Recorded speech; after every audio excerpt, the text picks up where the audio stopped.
Hey, what's up guys? Tyler here with Secureteam. We have some video footage here of what looks to be a UFO tracking a commercial airliner.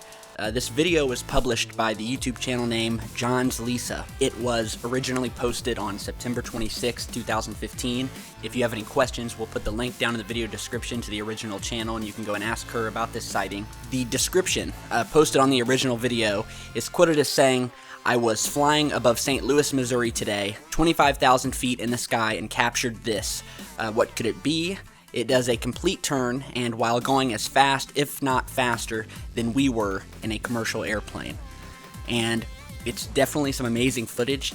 It's an object of some sort, and it does look to do a complete 180 and begin following this commercial airliner, which, if you know, these airliners travel at a speed of between 400 to 600 miles an hour.